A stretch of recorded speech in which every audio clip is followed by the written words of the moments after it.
Hola, buenas tardes. Bueno, hoy hemos salido con un poco de retraso, son las 7:15 ya de la noche en este otoño de Buenos Aires. Estamos en un nuevo programa de Miseria de la Economía. Hoy el programa contará con un invitado, Claudio Katz, economista, miembro también, como el conductor de este programa, Eduardo Lucita del EDI, economistas de izquierda, profesor de la Universidad de Buenos Aires, de cátedras de economía en filosofía y letra y en sociales, no sé si en alguna otra facultad más, en esas dos sé que es así. Yo puedo decir con, digamos, convicción que cursé con él la materia economía para historiadores, que para mí la economía era un galimatías incomprensible hasta ese momento, así que puedo transmitir acá confianza en que esta charla que vamos a tener hoy sobre la crisis europea será muy interesante, ¿no, compañero Lucita? Sí, así es. Tenemos un hándicap además que Claudio acaba de venir hace no más de 3 o 4 días de España, donde participó en una serie de debates sobre la crisis capitalista mundial y particularmente la crisis europea, así que es el momento justo para charlar con él. En una situación mundial donde, fíjense ustedes, a mediados del año pasado, un poquito más adelante, el Fondo Monetario proyectaba un crecimiento para este año de la economía mundial del 4%. Luego revaluó a principios de este año al 4.2% y hace no más de un mes la llevó al 4.5%. Es decir, una perspectiva de crecimiento como de salida de la crisis, sustentada en que hay una recuperación de la economía americana que está creciendo al 3.2%, de la economía alemana que está creciendo muy bien y creando empleo, y esto arrastra a la francesa, la economía holandesa, también la economía belga, pero además de esto, todos los países, China, el sudeste asiático, Brasil, la India, en parte también Argentina, todos tienen tasas de crecimiento muy importantes. Entonces se iba elaborando aquella idea de que lo peor de la crisis quedó atrás. Sin embargo, la situación de Portugal, que nuevamente la crisis hace caer un gobierno, como antes hizo caer el griego, después el irlandés, ahora hizo caer el gobierno portugués, porque el primer ministro no aceptaba la política de ajuste que le exigía el Banco Mundial. Bueno, tenemos una serie de previsiones que no se fueron cumpliendo y que ahora tenemos un claro, escenario entonces, que va lo que hay que ver es si esta recuperación internacional se frena por esto. Está la situación en Japón, está la crisis en los países árabes. Bueno, que tenemos un buen caudal de preguntas para hacerle a Claudio, para conversar con él, así que después de este primer bloque inauguramos el segundo bloque directamente con la intervención de Claudio. Bueno, vamos al corte, señor director, y seguimos en el segundo bloque.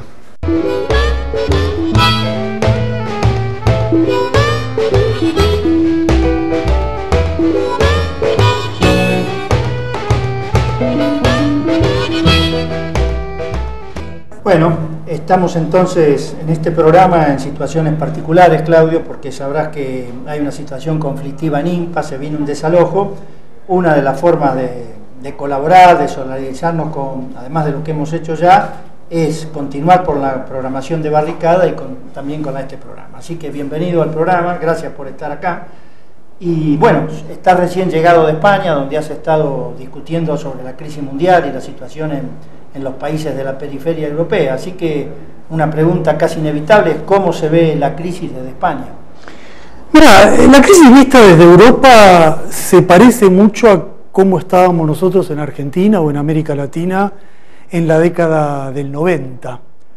En el periodo neoliberal hemos tenido crisis itinerantes que van desplazándose de región en región, golpean a uno y se trasladan a otra.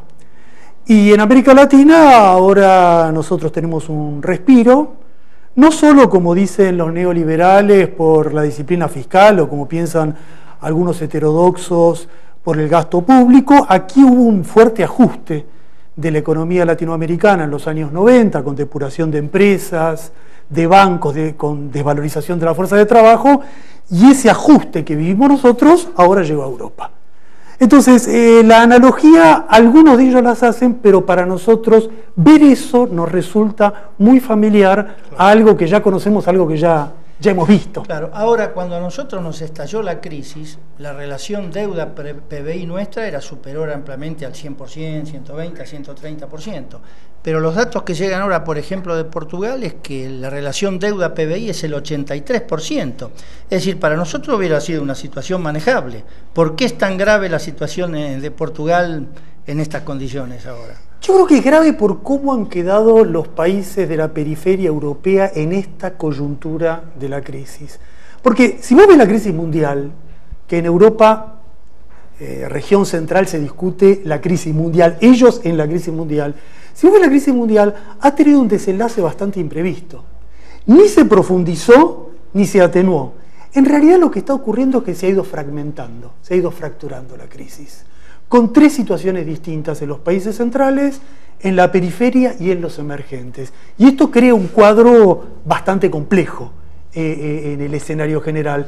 En los países centrales se sigue viviendo este respiro, después de la quiebra bancaria, respiro que se está viviendo por el socorro estatal a los bancos.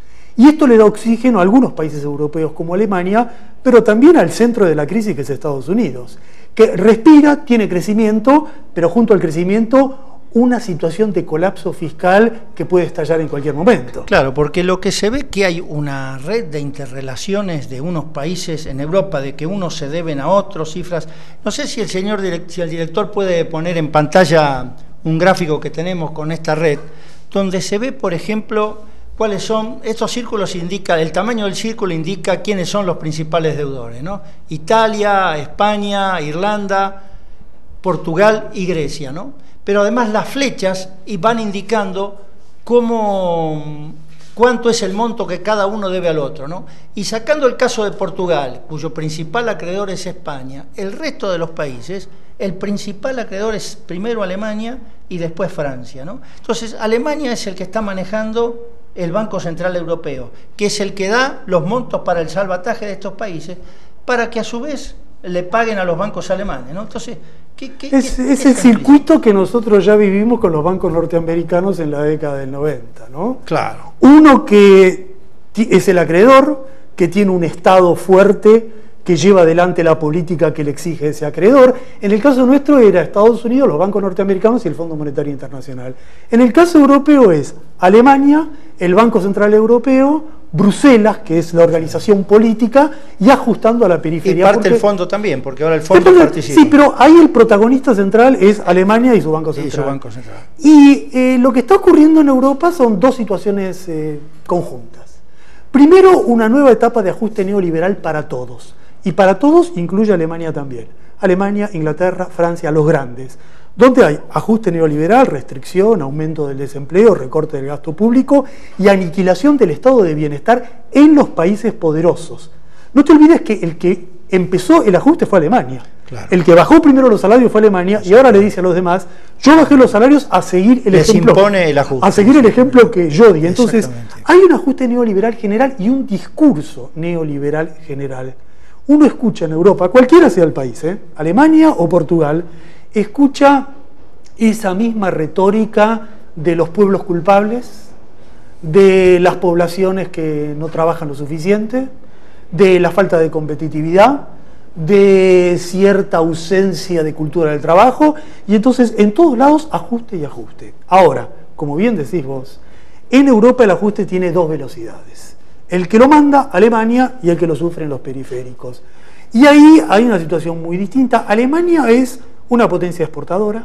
Alemania tiene internacionalizada su economía, entonces por lo tanto, claro, en este escenario donde los emergentes se están demandando, Alemania es el primero que establece... Está bastante autonomizado del mercado de la comunidad europea. Sí, no, esa idea de que solo tiene mercados en Europa del Este o en la periferia europea no es así.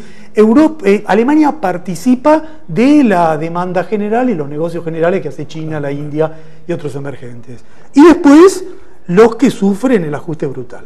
Ahora, esta semana el Banco Central Europeo subió la tasa, la llevó a 1,25%, el euro está fuertísimo, se dice que la Reserva Federal está estudiando también subir la tasa en Estados Unidos. Ahora, ¿esto no va a avanzar en una situación de recesión?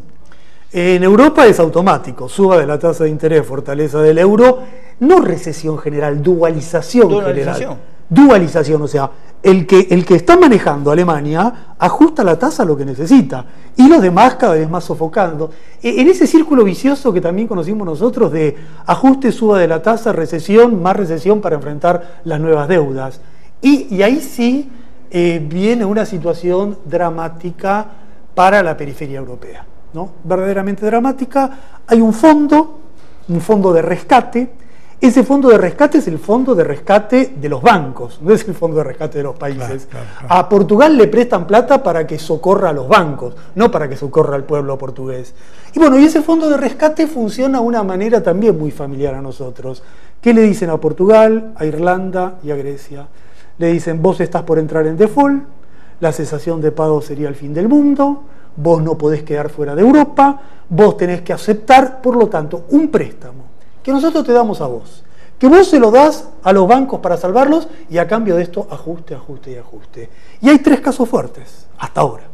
Ahora, y el caso concreto, ya que estuviste en España, porque España es la quinta país económico, la quinta economía de Europa, es la más grande de la periferia, tiene en este momento un récord histórico de desocupación, hay 1,5 millones de hogares donde no hay ningún ingreso, a diferencia de hace 20 años atrás que tuvo una crisis muy grande, pero alguien de la familia un duro ganaba. Ahora hay 1,5 millones de familias donde nadie tiene un ingreso, ¿no?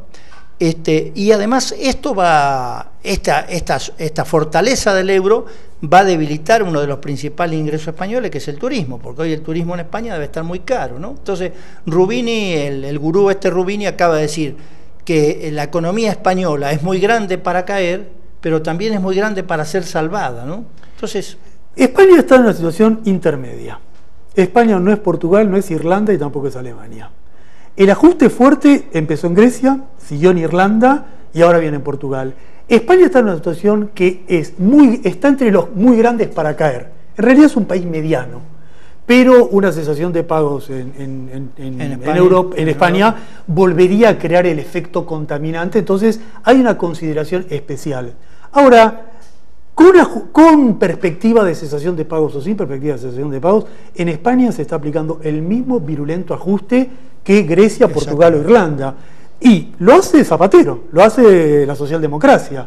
Y como lo hace la socialdemocracia, ahora la población se prepara a votar a la derecha. El que está haciendo el recorte es un gobierno que se autotitula socialista y el corte afecta al país que tiene el mayor nivel de desempleo de Europa, es un nivel ya casi delirante del 20% de la población, y hay un sector de la economía española que está relativamente sustraído, que es un sector que se internacionalizó mucho, que es un sector que tiene bancos internacionales, que tiene energía internacional, que opera a escala mundial y por lo tanto tiene cierto divorcio de la coyuntura española.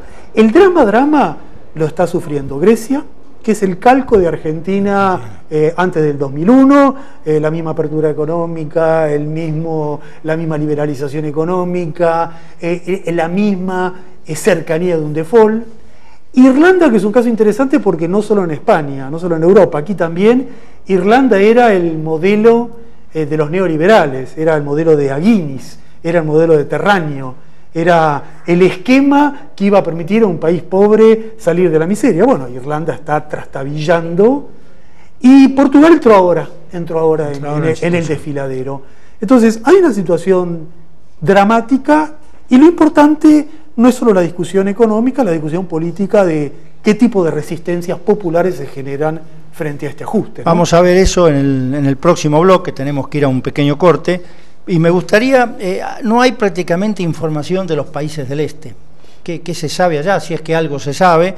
¿Y cómo ves vos que esto puede repercutir en América Latina y en Argentina en la situación que tenemos ahora?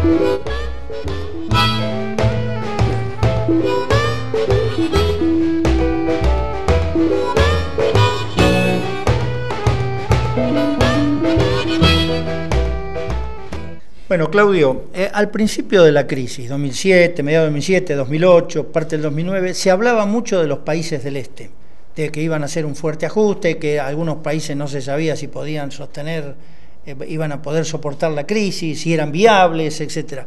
Finalmente eso fue desapareciendo de las noticias, por acá no hay mayor información. Fue desapareciendo de las noticias porque la situación es tan dramática en otros que un drama cubre otro drama. Por ejemplo, Letonia hizo un ajuste mayúsculo, algo desconocido en la historia del país, pero como el ajuste de Grecia, el de Portugal, el que está haciendo España, lo compensan. Yo creo que de lo que sí se está hablando, por lo menos en los movimientos sociales de Europa, es de algo que no se conoce acá, que es Islandia. E Islandia tiene mucha importancia porque Islandia es un país que quebró por completo, era una especie de Uruguay, con un conjunto de bancos haciendo negocios financieros, quebró el país, y lo importante es que la población en 2 referéndums ya rechazó el pago que exigen los acreedores, y entonces hay un conflicto internacional en torno a Islandia mostrando un camino de resistencia, lo cual es importante porque la resistencia europea está como sometida a 2 fuerzas contradictorias, ¿no? Por un lado, Grecia, Francia, lugares donde hay movilizaciones, pero por otra parte un clima derechista, de racismo fuerte, de presión con la inmigración que contrapesa las luchas. Entonces el caso de Islandia es interesante, y en los movimientos sociales también algunas discusiones de comparación con América Latina, ¿no? ¿Qué pueden aprender ellos de lo que hicimos nosotros en los años 80, en los años 90, cuando teníamos un default de la deuda?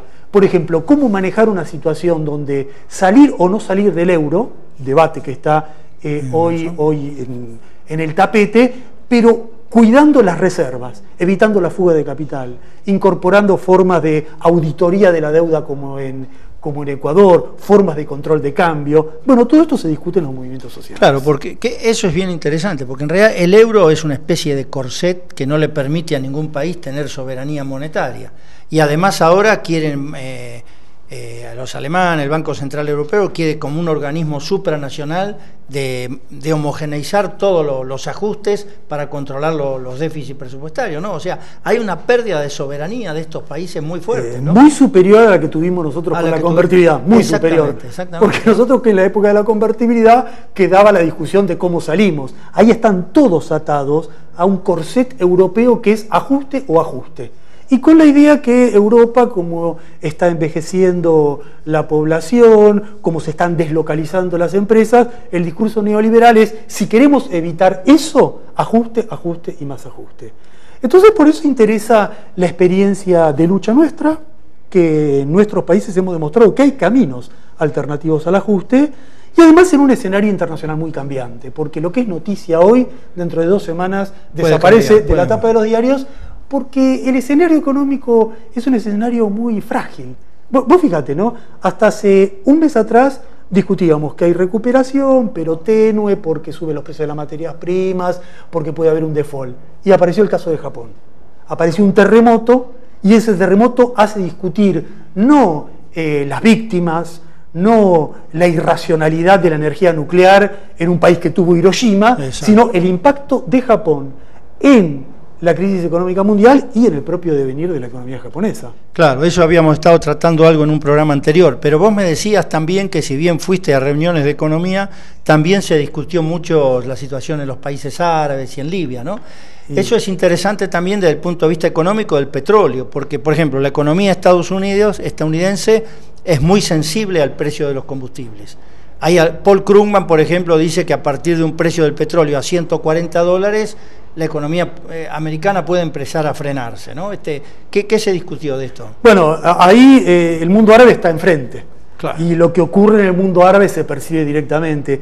Y la clase dominante europea se preocupa por petróleo e inmigrantes. El tema de la democracia, de las rebeliones populares, del mayor levantamiento popular de las últimas décadas, de la gran noticia en Yemen, en Bahrein, en Egipto, la conquista de Túnez, a ellos no les preocupa. Lo que ellos no quieren es que los refugiados lleguen a Europa.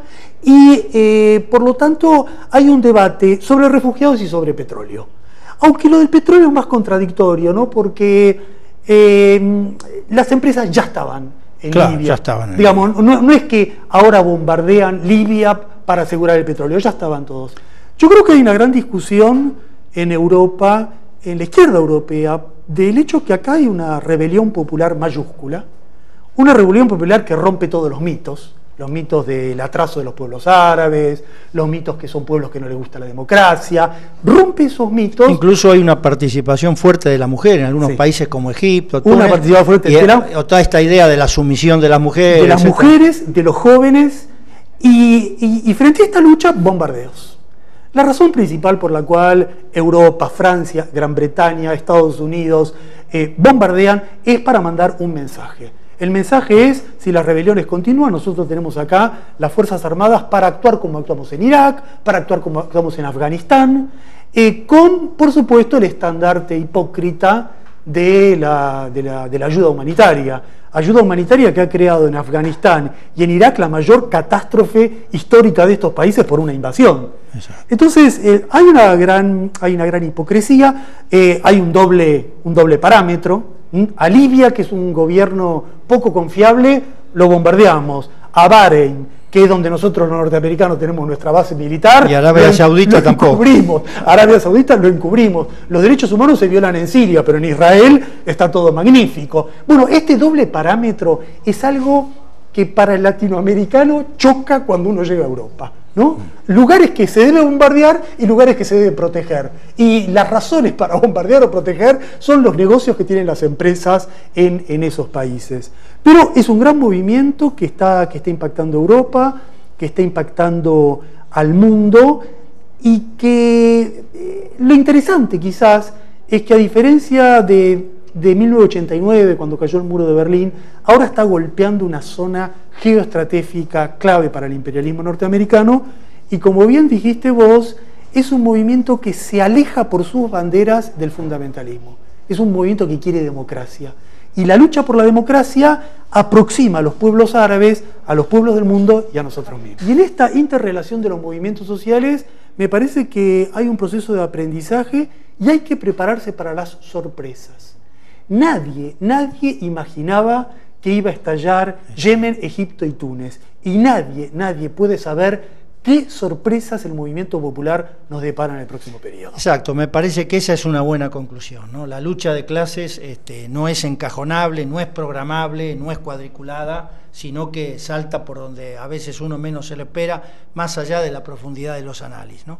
Así que podríamos ver alguna síntesis para ir cerrando el programa. Bueno, acá en el gráfico, en el pizarrón que nos acompaña siempre, no sé si se ve con suficiente claridad, supongo que sí, hemos intentado poner algunos de los conceptos más importantes que estuvimos tirando, ¿no? Podemos ir corrigiéndolo un poco. Vemos que hay una prolongación de la crisis, ¿no? Una prolongación más allá de lo que el año pasado, el anterior, se pensaba que podía haber una situación catastrofista o una situación de salida, pero que la crisis se prolonga. Que en Europa, donde ahora está el centro de la crisis, hay una hegemonía neoliberal, sobre todo política e ideológica, y los gobiernos mantienen una política de ajuste típica como la que tenemos nosotros, más parecida a la que teníamos en los 90, y que esa crisis es en dos planos. Eso es lo que habíamos visto, ¿no? Dos crisis en dos planos. Planos, uno para los países que conducen Europa y otra para la periferia de Europa. Que hay resistencias, pero ¿cuál sería nuestro problema de salida? Recuperar la soberanía financiera. Eso sería el problema de salida para los países europeos. Los temas de salida para los países europeos. Que sería algo que nosotros podríamos ver que sucedió en cierta forma en los países latinoamericanos.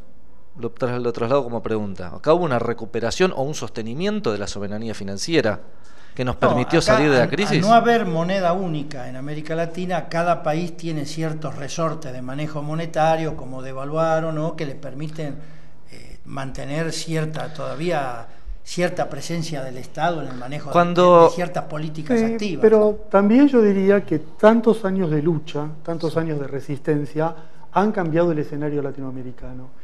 Y ese cambio del escenario latinoamericano se verifica, por ejemplo, en una auditoría de la deuda en Ecuador, se verifica en proyectos como Banco del Sur, es decir, un contexto donde no solo hay ajuste neoliberal como en Europa, sino también hay alternativas y discusiones como las propuestas financieras que tiene el ALBA. Si nosotros nos colocamos en el escenario de fines del 2001, estaba el debate entre dolarización y devaluación. Si bien la devaluación implicó de hecho un ajuste, ¿La dolarización era la pérdida de esa soberanía financiera? Sí. Sería lo que le pasa a los países europeos Claro, con el euro. La diferencia que la dolarización la empujaban los capitales europeos, Claro. que eran los que habían invertido acá Acá. y querían mantener el valor del 1 a 1. En cambio, Estados Unidos, que no tenía mucha participación en la década de 90, impulsaba la devaluación, ¿no? Bueno, el impacto en América Latina lo tendremos en cierta forma, estaríamos pensando que es una coyuntura que se podría aprovechar para pegar un salto de la primarización exportadora que tenemos hacia un país con mayor soberanía, tanto alimentaria, industrial o soberanía económica en algún Sí, punto, ¿no? implicaría un cambio en toda la forma de producción, sí, de las grandes exportadoras, es decir, habría que transformar, no dependeríamos solo de los precios internacionales, sino de modificaciones de relaciones sociales al interior de nuestros países también. Claro, lo que planteábamos recién de cómo impacta la lucha de los pueblos y las perspectivas que abren hacia adelante, ¿no? Así es. Bueno, Eduardo, ¿y qué estaríamos pensando para ver la vez que viene? Mira, posiblemente en este momento debe estar bajándose del avión Eric Toussaint, que es el presidente del Comité para la Anulación de la Deuda del Tercer Mundo, que viene para un debate interparlamentario sobre la deuda y la deuda monetaria y las deudas sociales en América Latina y particularmente en la Argentina, y también otra serie de actividades. Así que ya tengo convenida con él una charla para poder hablar de todas estas cosas, él es un miembro del comité organizador del Foro Social Mundial, acaba de estar en Dakar hace un mes atrás, y acá ahora está llegando de Caracas, así que con él creo que vamos a tener un temario bastante amplio. Es un hombre de ideas internacionales, de vuelos permanentes, de manejo de la situación muy grande también, así que creo que va a haber muchos temas para desarrollar con él. Bueno, entonces vamos a ir dando cerrado este programa. Vamos a agradecer la presencia de Claudio Katz acá y comprometerlo también para otros próximos programas. También sé que él viajás a Venezuela, tenés contacto que nos interesa debatir ese tema, así que lo comprometemos para otras veces, ¿no, Eduardo? Bueno, y bueno, nos vemos el miércoles que viene.